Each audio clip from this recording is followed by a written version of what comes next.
Good morning, I'm Marissa and I'm going to walk you through how to make a tres leche cake today. This cake is delicious.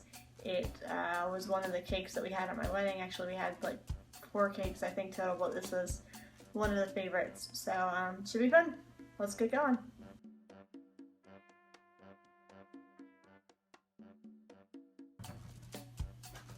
Okay, so one of the first things we have to do is preheat the oven. So we're just going to use the regular bake setting and we're going to preheat it for 350. So start that. And then we also want to oil and flour the pan. So I've got just a 9x13 regular pan here. So just put a little bit of oil directly in your pan, maybe like a teaspoon or so. And then you can just sort of use your fingers. Of course, I wash your hands first, which I did. And just sort of rub. You want a very light coating on the pan. And don't be afraid to just jump right in.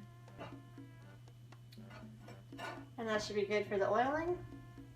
And then we just want to sort of do a dusting with flour. So let me rinse my hands real quick. Okay, and then to flour the pan, we're just going to use some all-purpose flour. This is my favorite brand, King Arthur. It works really well for baking. It's a very good flour for baking.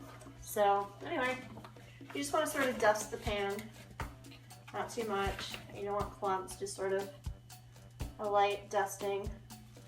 So now your cake pan is oiled and floured. It's greased up, ready for the cake. So let's start making the cake. Okay, and just a quick note here, in a little while we are going to need eggs and butter. And for this recipe, it definitely calls for the butter to be at room temperature. And typically for baking, you also want the eggs to be at room temperature, so I'm just leaving them out here on the counter until we're ready to use them. Okay, so now we're going to mix the dry ingredients. So I've got just a sifter in a bowl, because we want to sift the flour. And you need 1.5 cups of flour, so I've got a 1/2 cup here, and I'm just going to do this 3 times. And 3. Okay. And then to that, we're going to add 1 teaspoon of baking powder. Make sure you're using baking powder, which is in the little can, and not baking soda, which is, you know, like the Arm & Hammer in the box.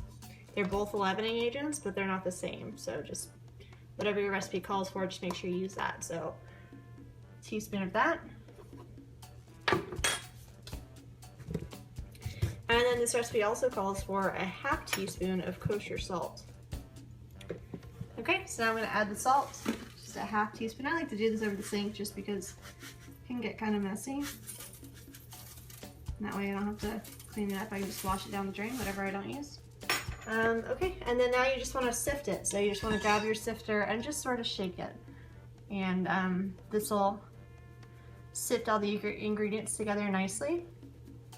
And it'll also take out any clumps that are in your flour, which you really want. You want nice sifted flour.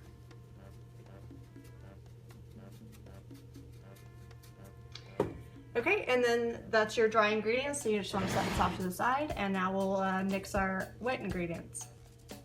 Okay, so now we're ready to mix the wet ingredients, and I've got all the ingredients out here. I've got butter, sugar, which is dry, but part of the wet ingredient mixture, vanilla, and eggs. First thing you gotta do is just add the butter. Simple. And I've got the paddle attachment here on my KitchenAid mixer, and I'm just gonna lower this down and lock it.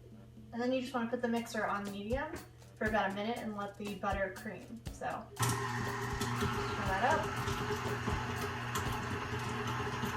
Next you want to reduce the speed to low and then add your sugar. So we need 1 cup of sugar. Okay, now remember with baking, precision is important. So while the mixer's still going, there's a 1/2 cup there. And another 1/2 cup. Okay. Let that go for about a minute. And you can also use your scraper now at this point and just sort of scrape down the sides.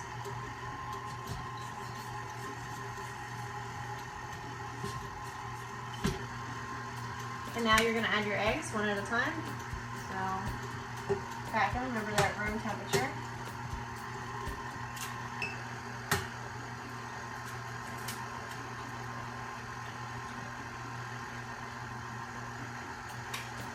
And then once again, if you want to get in there and scrape down the sides, it tends to clump a little bit.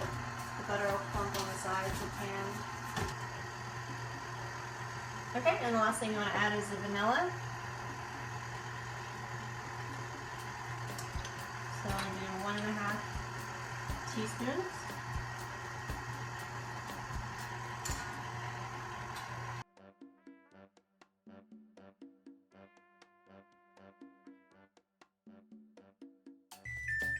Okay, so the cake is ready. Let's turn the oven off and the timer off.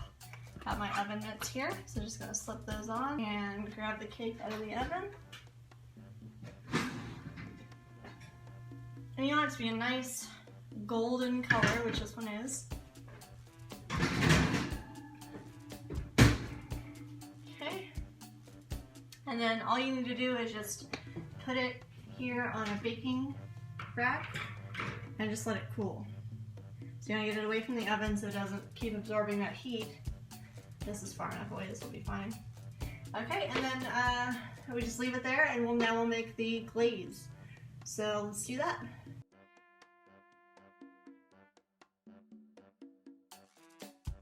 So now we're going to add the milk. So we're going to mix all this milk up. So we've got a cup of half and half. Pour that in. We got a 14-ounce can of condensed milk, sweetened condensed milk. Condensed milk is very thick and very sweet. It's delicious. Just pour that in. And then we've got a 12-ounce can of evaporated milk.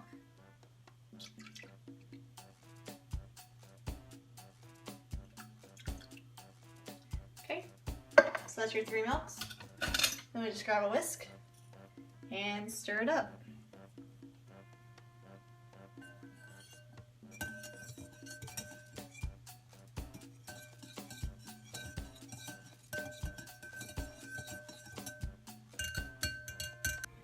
Okay, so the next thing you want to do is poke holes in your cake. So what I've got here is a barbecue skewer, and you're just going to poke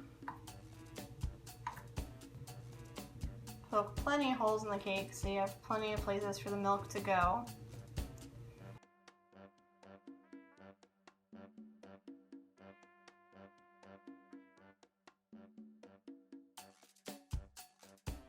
Okay, so now our cake is cooled and we've already put the holes in it, so we just have to add the milk.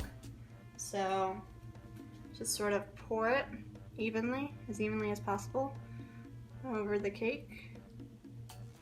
And you'll see it sort of start seeping in places.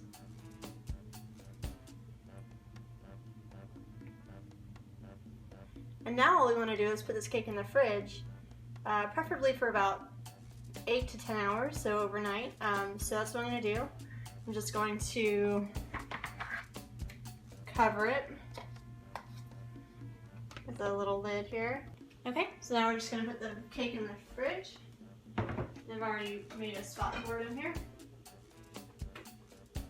So I'm just going to slide that right in.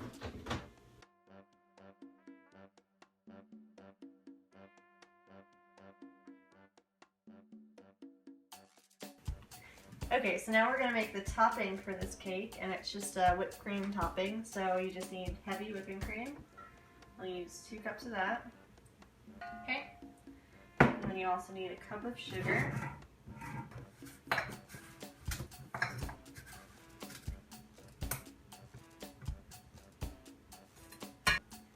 And then 1 teaspoon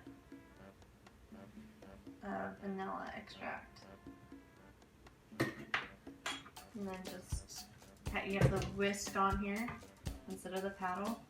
So it can whisk all the ingredients. And then you just want to turn it on low and have it on low until it starts to form stiff peaks, which just means that it starts to look like whipped cream. So, and just be patient.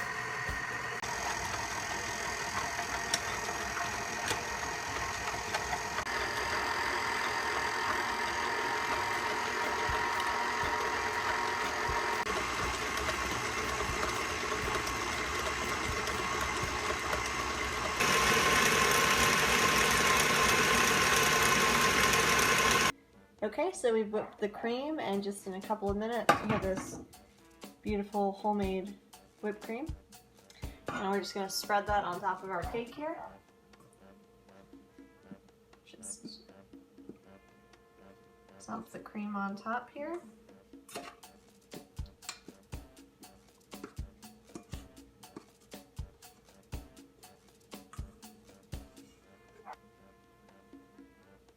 Nice even layer.